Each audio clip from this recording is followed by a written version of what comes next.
इमाम हुसैन के कातिलों से बदला किसने लिया? इमाम हुसैन का जब कत्ल कर दिया गया उसके बाद उनके खून का बदला लेने के लिए आग भड़क गई थी, जिसके बाद इमाम हुसैन के कातिलों से बदला लिया गया। लेकिन क्या आप जानते हैं उनके कातिलों को क्या सजा दी गई? आज के इस वीडियो में हम बात करेंगे कि इमाम हुसैन साहब के कातिलों को किसने सजा दी और उनके कत्ल का बदला किस तरह लिया गया। चलिए शुरू करते हैं आज के वीडियो को। जब इमाम हुसैन का कत्ल कर दिया गया और उनकी मौत को 3 साल 8 महीने गुजर चुके थे, तब कूफा का मुख्तार सक्ती, जिसके यहाँ पर इस्लाम मुस्लिम बिन अकील अल्लाह ताला आए थे, मुख्तार सक्ती लोगों के बीच एक आवाज उठाता है। वो लोगों से कहता है कि मैं चाहता हूँ कि हुसैन की मौत का बदला लिया जाए, क्या तुम मेरा साथ दोगे? तब पूरी आवाम ने एक साथ हुसैन के खून का बदला लेने की आवाज उठाई। सभी लोग उठ खड़े हुए और कहा कि हम इमाम हुसैन अल्लाह ताला के खून का बदला लेने के लिए तैयार हैं। हम इमाम हुसैन रजी अल्लाह ताला के खून का बदला लेने के लिए अपनी तलवार उठा लेंगे। और सभी लोग मुख्तार सक्ती की सेना तले आ गए। इसके बाद मुख्तार सक्ती ने इमाम हुसैन के भाई मोहम्मद बिन हंसिया के नाम का एक फर्जी खत लिखा और लोगों से कहा कि मुझको इमाम हुसैन के भाई ने खत लिख दिया है कि इमाम हुसैन का बदला लिया जाए। मोहम्मद बिन हंसिया को जब ये खबर मिलती है तो वो कहते हैं अगर वो इमाम हुसैन के कत्ल का बदला लेना चाहता है तो मुझे कोई एतराज नहीं है। जिसके बाद मुख्तार सक्ती को अब और ज्यादा ताकत मिल जाती है। जिसके बाद वो कहता है कि ठीक है, अब हम इमाम हुसैन के कातिलों से बदला लेकर ही रहेंगे। उसे तमाम लोगों को अपने झंडे तले जमा कर लिया और अपनी सेना में शामिल करने के बाद उसने कहा कि सबसे पहले इमाम हुसैन के कातिलों को गिरफ्तार किया जाए। सबसे पहले गिरफ्तार करके शिमर को मुख्तार सक्ती के सामने लाया जाता है। जब वो गिरफ्तार कर लाया गया तो मुख्तार कहता है कि बता शिमर, तेरा क्या हाल किया जाए, क्योंकि तू ही वो शख्स है जिसने इमाम हुसैन को कत्ल करने के लिए तरह तरह की साजिश रची थी। इतना सुनते ही शिमर कांपने लगता है और उसके चेहरे पर डर साफ दिखाई देने लगता है। वो कहता है कि ए मुख्तार सक्ती, मुझे छोड़ दो, मैं भी तो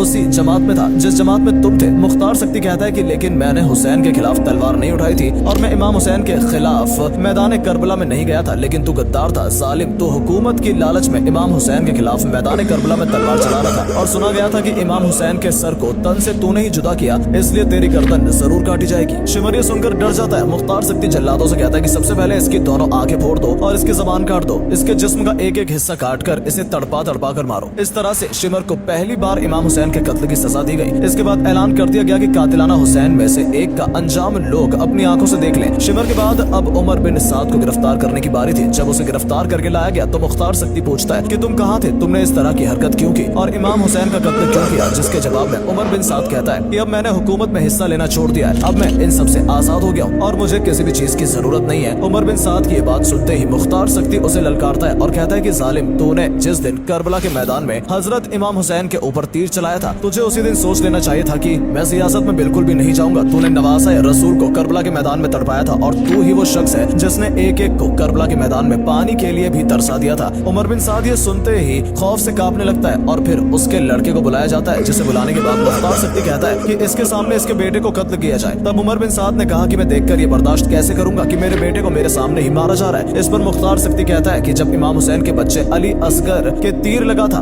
तब हुसैन ने कैसे बर्दाश्त किया होगा। जब हुसैन के सामने उनका जवान बेटा अली अकबर शहीद किया गया था तो उन्होंने कैसे बर्दाश्त किया गया होगा। जब हुसैन के सामने भतीजे कासिम को तड़पाया जा रहा था तब उन्होंने कैसे बर्दाश्त किया होगा। मुख्तार सक्ती कहता है कि मारो इन सालिमों को और उमर बिन साद के ऊपर तीर चलाना शुरू कर दिया गया। जिसके बाद उसकी उंगलियां काटी गई, आंखें निकाली गई, जुबान काटी गई और जिस्म का एक एक हिस्सा काट दिया गया और उसे आग में जलाकर खाक कर दिया गया। और इस तरह से कातिलाना हुसैन में से दूसरे कातिल को भी सजा दे दी गई। अब तीसरे दुश्मन को गिरफ्तार करके मुख्तार के सामने लाया जाता है। तीसरा दुश्मन खुली पकड़ा जाता है जिसने इमाम हुसैन के जिस्म से उनके सर को जुदा किया था। ये वही जालिम है जिसने इमाम हुसैन के सर को रुमाल में बांधकर कंधे पर लटका कर चल रहा था। खुली को पकड़ने के बाद मुख्तार के सामने पेश किया गया, जिसके बाद उसने हुक्म दिया कि इसे इस तरह की सजा दी जाए जिसे दुनिया भी याद रखे। मुख्तार ने कहा कि इसके हाथ पांव को एक एक हिस्से में अलग कर दो। हाथ पैर अलग करने के बाद खुली की जुबान काटी गई, फिर उसकी गर्दन काटी गई। इस तरह से खुली को भी सजा दे दी गई। अब खुरमैला इब्ने काहिल मुख्तार की सेना के हाथों पकड़ा जाता है। काहिल वो जालिम है जिसने इमाम साहब के हलक में तीर मारा था। मुख्तार ने कहा कि इसके दोनों हाथों को बांध दो, इसके पैरों को भी बांध दो और इसके मुंह को ऊपर उठाओ और इसकी गर्दन में इतने तीर मारो कि तीरों से इसकी गर्दन छल्ली हो जाए और तीरों के जरिए इसकी गर्दन तन से जुदा हो जाए। इस तरह से खुरमैला इब्ने काहिल को तड़पा तड़पा कर मारा गया। इसके बाद इब्ने जियाद को पकड़ कर लाया जाता है। जब इसे पकड़ने के लिए मुख्तार की फौज जाती है तो इब्ने जियाद वहाँ से बचकर भाग जाता है, लेकिन वो ज्यादा दिन तक छुप नहीं पाता और इसे मुख्तार के सामने गिरफ्तार करके पेश किया जाता है। मुख्तार ने इब्ने जियाद से कहा कि इस दिन को याद करो जब तुमने